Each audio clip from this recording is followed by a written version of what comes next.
Au nom du Père, du Fils, du Saint-Esprit. Amen. Seigneur Jésus, tu connais mon inconstance et mon infidélité. Tu sais combien je suis faible. Alors je demande en ton nom que notre Père céleste envoie son Esprit pour que quotidiennement je puisse entreprendre la lecture du catéchisme de l'Église catholique et que mon cœur s'ouvre à la tradition enseignée par ton Église, ma mère. Que je puisse ajuster toutes mes actions et mes œuvres à son enseignement. Mon Jésus, avec confiance j'abandonne la constance et la fidélité de toute la démarche entre tes mains. Que Saint Michel Archange et mon ange gardien protègent et défendent chaque moment quotidien consacré à cette lecture. Maintenant, avec toi et par ta voix, disons: Notre Père, qui es aux cieux, que ton nom soit sanctifié, que ton règne vienne, que ta volonté soit faite sur la terre comme au ciel. Donne-nous aujourd'hui notre pain de ce jour. Pardonne-nous nos offenses comme nous pardonnons aussi à ceux qui nous ont offensés. Et ne nous laisse pas entrer en tentation, mais délivre-nous du mal. Amen. Ensemble, mon Jésus d'amour, saluons notre sainte maman, la Vierge Marie.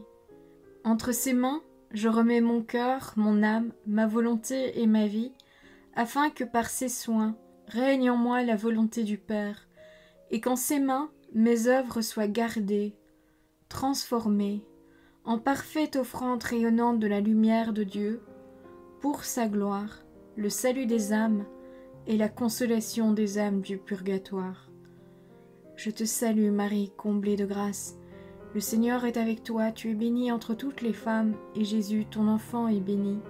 Sainte Marie, Mère de Dieu, prie pour nous, pauvres pécheurs, maintenant et à l'heure de notre mort. Amen. Je te salue Marie, comblée de grâce, le Seigneur est avec toi.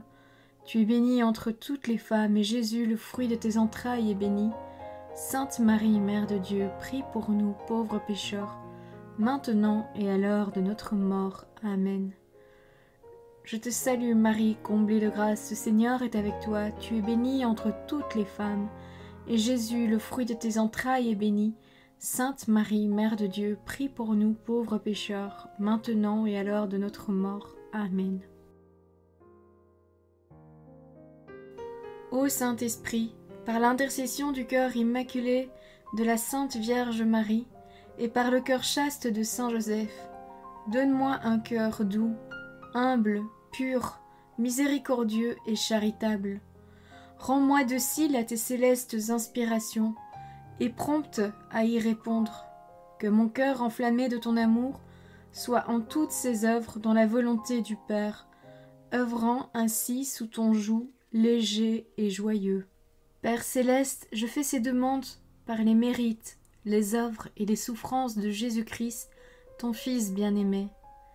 En mon nom, au nom des âmes de ma famille, au nom des âmes de mes proches, au nom des âmes qui se sont recommandées à mes prières, au nom des âmes constituant ta Sainte Église, le pape, les cardinaux, les évêques, les prêtres, les religieux et religieuses, les laïcs, au nom des âmes qui ne te connaissent pas, des âmes des païens, des âmes des hérétiques, des âmes des apostats et des âmes froides.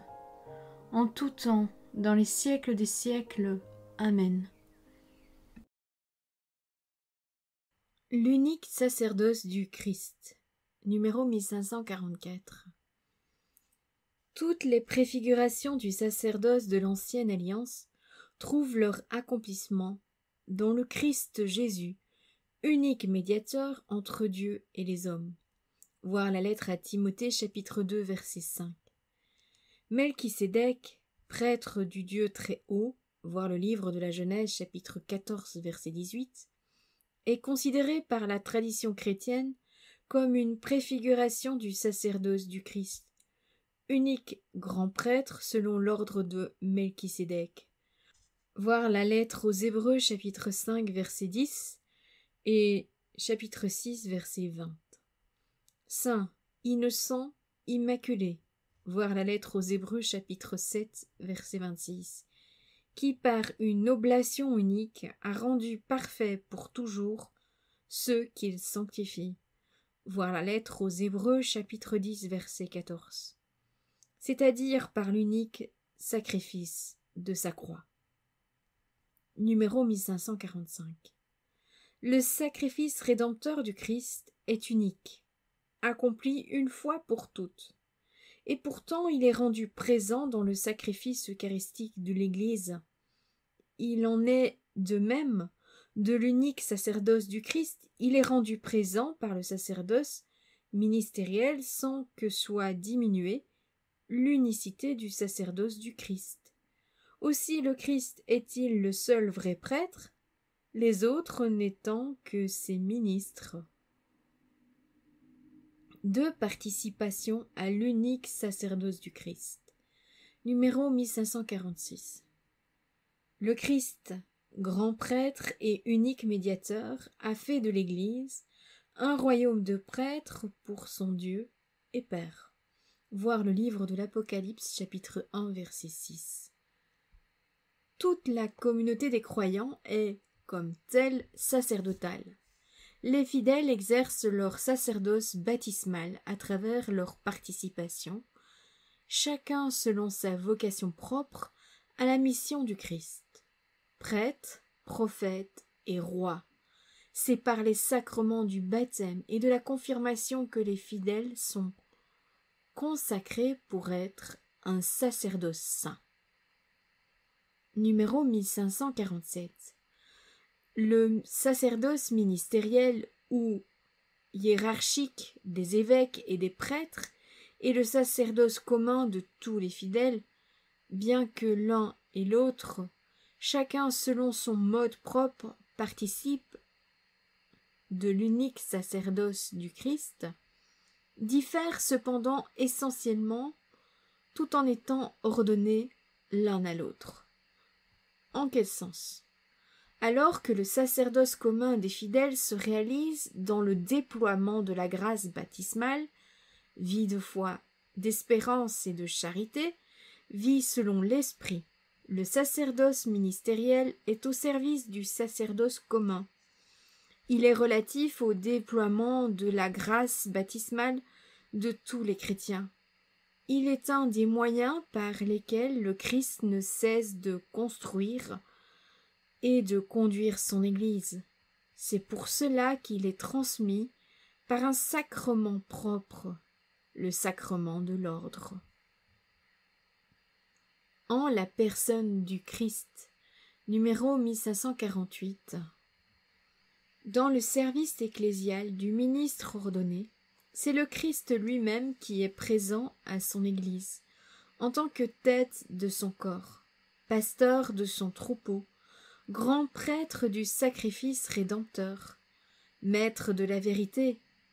C'est ce que l'Église exprime en disant que le prêtre, en vertu du sacrement de l'ordre, agit in persona Christi capitis. C'est le même prêtre, le Christ Jésus, dont en vérité le ministre tient le rôle. Si en vérité celui-ci est assimilé au souverain prêtre, à cause de la consécration sacerdotale qu'il a reçue, il jouit du pouvoir d'agir par la puissance du Christ lui-même qu'il représente. Virtute ac persona ipsius Christi. Le pape Pie XII dans l'encyclique Mediator Dei. Et saint Thomas d'Aquin nous dit « Le Christ est la source de tout le sacerdoce, car le prêtre de l'ancienne loi était figure du Christ et le prêtre de la nouvelle agit en la personne du Christ. » Numéro 1549.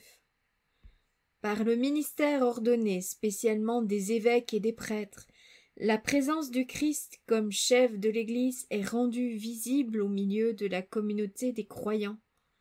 Selon la belle expression de saint Ignace d'Antioche, l'évêque est typos tou patros. Il est comme l'image vivante de Dieu le Père.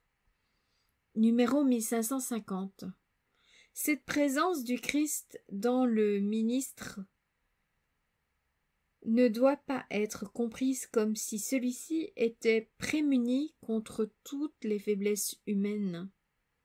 L'esprit de domination, les erreurs, voire le péché.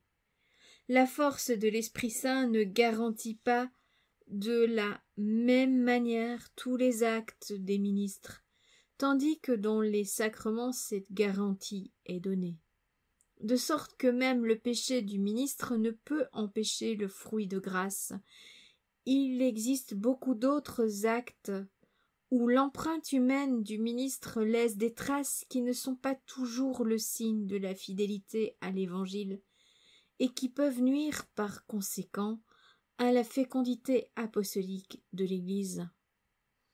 Numéro 1551. Ce sacerdoce est ministériel. Cette charge confiée par le Seigneur au pasteur de son peuple est un véritable service. Il est entièrement référé au Christ et aux hommes. Il dépend entièrement du Christ et de son sacerdoce unique, et il a été institué en faveur des hommes et de la communauté de l'Église. Le sacrement de l'ordre communique un pouvoir sacré qui n'est autre que celui du Christ. L'exercice de cette autorité doit donc se mesurer d'après le modèle du Christ qui, par amour, s'est fait le dernier et le serviteur de tous. Le Seigneur a dit clairement que le soin apporté à son troupeau était une preuve d'amour pour lui. Au nom de toute l'Église, numéro 1552. Le sacerdoce ministériel n'a pas seulement pour tâche de représenter le Christ, tête de l'Église, face à l'assemblée des fidèles. Il agit aussi au nom de toute l'Église lorsqu'il présente à Dieu la prière de l'Église et surtout lorsqu'il offre le sacrifice eucharistique. Numéro 1553. Au nom de toute l'Église. Cela ne veut pas dire que les prêtres soient les délégués de la communauté. La prière et l'offrande de l'Église sont inséparables de la prière et de l'offrande du Christ, son chef. C'est toujours le culte du Christ dans et par son Église. C'est toute l'Église, corps du Christ, qui prie et qui s'offre par lui, avec lui et en lui, dans l'unité du Saint-Esprit, à Dieu le Père. Tout le corps, caput et membra, prie et s'offre, et c'est pourquoi ceux qui dans le corps en sont spécialement les ministres sont appelés ministres non seulement du Christ, mais aussi de l'Église. C'est parce que le sacerdoce ministériel représente le Christ qu'il peut représenter l'Église.